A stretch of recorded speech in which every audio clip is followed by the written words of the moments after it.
Hi, everyone. This is Lawrence Watkins, and welcome to the Financial Juneteenth 5. These are my five favorite articles as it relates to Black finance, wealth, and business for today, October 20th, 2020. Let's go ahead and get started. So, the first article today comes from Black Enterprise. The article is talking about Shopify, and it states Shopify and Operation Hope to create 1 million Black businesses in 5 years. The article is talking about Operation Hope, one of the leading financial and economic empowerment groups serving African Americans, has teamed up with global e commerce powerhouse Shopify to create 1 million Black owned businesses in the next 5 years. It states John Hope Bryant, the organization's president and CEO, announced today the Hope 1 Million New Black Business and New Black Entrepreneurship Initiative. So, 1MBBB, I think it's called for short, and its goal to develop multitudes of new Black owned firms throughout the nation in the U.S. by the year 2030. To achieve this bold mission, Operation Hope will work closely with Canada's largest publicly traded company, which estimates the value of its commitment at $130 million over the course of the initiative. And I believe most of that money will be through in kind donations, if I read the last paragraph correctly. So, 1MBB provides a wide range of services, including creating or modifying a business plan, providing one on one small business coaching, and getting advice from experts in a variety of areas. There's some other things that they're doing with this initiative as well. There was a good quote in here from Shopify President Harley Finkelstein. He states, by collaborating with Operation Hope and working together on our shared passion for helping underserved communities succeed, we believe we can help unlock even more economic opportunities for Black business owners across the country, leading to greater choices for shoppers everywhere. Let's see here. I think John Hope Bryant had a quote in here as well. I think here it is. It states, creating generational wealth through the creation of new Black businesses and Black entrepreneurs is a direct gateway to social justice. The creation of ownership, jobs, and opportunity in a generation helps to strengthen democracy and ensure freedom through self determination. This is empowerment at scale. Congratulations to the Hope Foundation, Operation Hope, as well as Shopify for this initiative. Later on in the article, somewhere, here we go. At the bottom of the article, they give a link where you can go to find out more about this initiative. It's just www.hope1mbb.com. That's hope, the number one, mbb.com to learn more. The next article comes from Impact Alpha, and this is a site I believe is popular, but I haven't really looked at in the past. But looking at it and reading some of their content, I think it's one of my future sources for articles moving forward. So the title of this article is How Corporations Can Make Good on Their Racial Equity Pledges. And it's written by, I believe, this man, Bill Bynum, who is the CEO of Hope Credit Union. I can't remember what state he's in. I want to say like Mississippi or something like that. But it's a community development financial institution. It might be, I think it's also a minority depository institution as well. But he's talking about how his bank and the model of certain organizations and companies like Netflix and Goldman Sachs are creating the model in regards to dispersing income in financial investments to Black communities nationwide. So it starts off talking about how both of these companies bet big on Black controlled financial institutions, one of his, being one of those institutions. So this was an interesting stat from Bill. So it states Black firms are twice as likely to apply for financing at credit unions and 3 times more likely to seek financing at CDFIs than their white counterparts, a 2019 Federal Reserve survey found. Black banks originate a substantially higher proportion of mortgages and small business loans to Black borrowers than non-minority banks, according to the FDIC as well. So Later on in the article, he says, yet despite their demonstrated ability to deploy capital successfully in often overlooked places, black controlled financial institutions grapple with capital challenges similar to the communities that they actually serve. From 2001 to 2018, the number of black owned financial institutions declined by more than half, leaving just 21 black owned banks in the United States, reported by CNBC. Not one manages over $1 billion, even though a recent merger between Broadway Financial and City First Bank could likely change that. Likewise, white led CDFIs are more than twice the size as black led CDFIs. So he goes on to talk about how these deposits, like by companies like Netflix and Goldman Sachs, have been transformational for their communities. He gives an example of a city, a small town in rural Mississippi. He states the significance of these deposits in places like Idabina, a rural town in the Mississippi Delta where Hope is the town's only financial institution, cannot be overstated. Here, the total deposit base is roughly $1.2 million, hardly enough to meet the small business, mortgage, and consumer loan demands of its residents. Just five fully insured deposits of $250,000 would exceed the total available deposits in communities like Itabina, importing life changing capital into a place where institutional barriers continue to impede the ability of Black residents to build wealth. And he goes on to talk about some COVID relief as well.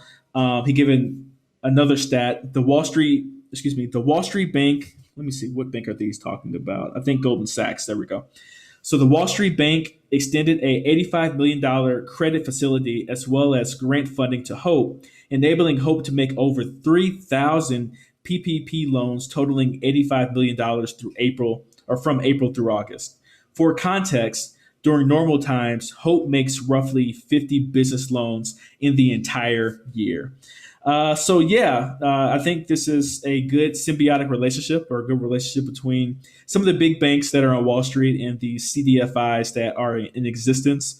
The lack of capital has been one of the reasons why Black communities haven't been able to grow and thrive. And any infusion of capital, these investments that they're making, it's not charity, it's investments that these organizations, these companies are making, I think lead to positive outcomes for everyone involved. So shout out to the brother who wrote this article. So let me find his name again, Bill Bynum, down in Mississippi at Hope Credit Union. Hope Credit Union. The next article comes from the Atlanta Tribune, and it was written by Joe Biden, so Vice President Joe Biden, or former Vice President Joe Biden, and a good chance of actually being president in a couple of months. The article is entitled "My Plan to Lift Every Voice in Black America." So he goes through, of course, part of it's giving political speech, but I found a few of the paragraphs to be enlightening into the way that he's either thinking about or, at the very least, messaging, his campaign to the Black community. So here it says, today there are Americans all across the country, especially Black Americans, who are exhausted and hurting, who are disappointed by a system that never seems to deliver for your communities, who are sick and tired of a cycle where in good times, Black communities lag behind, and in bad times, they get hit first and hardest, and in recovery, they take the longest to bounce back. He then goes on to talk about President Trump. President Trump wants to paper over the living wound of racism. He's issued executive orders and established a new national commission designed to whitewash our history and deny the daily reality of being Black in America. He actively appeals to white supremacists and fans the flames of hatred and division in our country because he thinks it benefits him politically. He ignores the most basic job of every president, the duty to care for all of us, not just those who voted for him. Later on, he talks about a commitment to nominating a Black woman to serve on the Supreme Court. In addition to that, Black wealth for families of color and passing it down. That's something he's talking through. Closing the racial wealth gap is one of the most powerful ways we can build real equity in our society. And it's going to require a full court press That's why my Lift Every Voice plan is a comprehensive agenda to take on the range of issues that drive inequality in Black America. And he talks about a few of these. So, housing discrimination, like redlining, how families are judged in terms of who's creditworthy and who's not, and providing a $15,000 down payment tax credit to help millions of young Black families to buy their first home. So check this out on Atlanta Tribune. I would also check out both plans from President Trump and also from former Vice President Biden as well. If you want to learn more. And of course, check out our boys' plan at the Black Financial Channel and the Financial Juneteenth Cube in terms of his thoughts and recommendations as well. The next article is somewhat of a follow-up article on one of the press releases that I talked about yesterday. I thought it was like a one-time thing in terms of Pepsi, but it looks like Pepsi has a larger initiative as it relates to getting more Black people in the restaurant space. So today's article, the title is National Urban League launches Black Restaurant Accelerator Program powered by $10 million grant from PepsiCo Foundation. The program will fuel Black-owned restaurants by providing capital, training, and also mentorship. So they joined forces with the Black Restaurant Accelerator, which will boost approximately 500 Black-owned businesses over the next 5 years. The PepsiCo Foundation is providing $10 million in grants to fund the program, which will provide current and aspiring Black restaurateurs with access to capital, training, mentorship, as I mentioned before. There's a quote in here from Mark Morial, the president and CEO of the National Urban League. This is a game-changing program that will provide Black restaurateurs with access to business building resources tailored to meet their specific needs. Our understanding of the local business environment and community, paired with subject matter expertise from Pepsi, the Pepsi team, members will give business owners a leg up as they look to grow.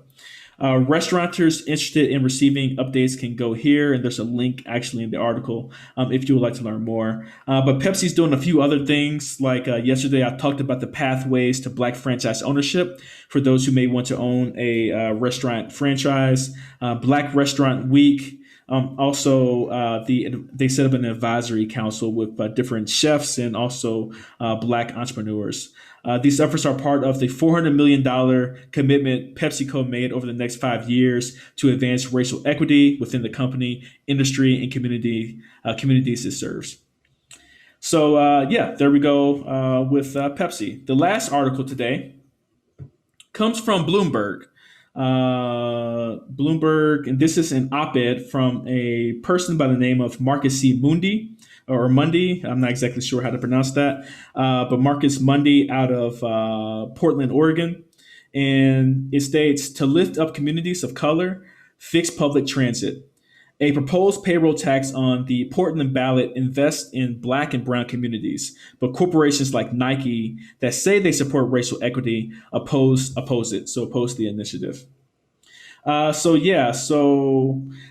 agree with this article in regards to his underlying thesis in regards to what's next for the movement and what's next in regards to dismantling systemic racism. Marcus Mundy states in this paragraph, policies as mundane as infrastructure and accessibility represent the next frontier in our struggle.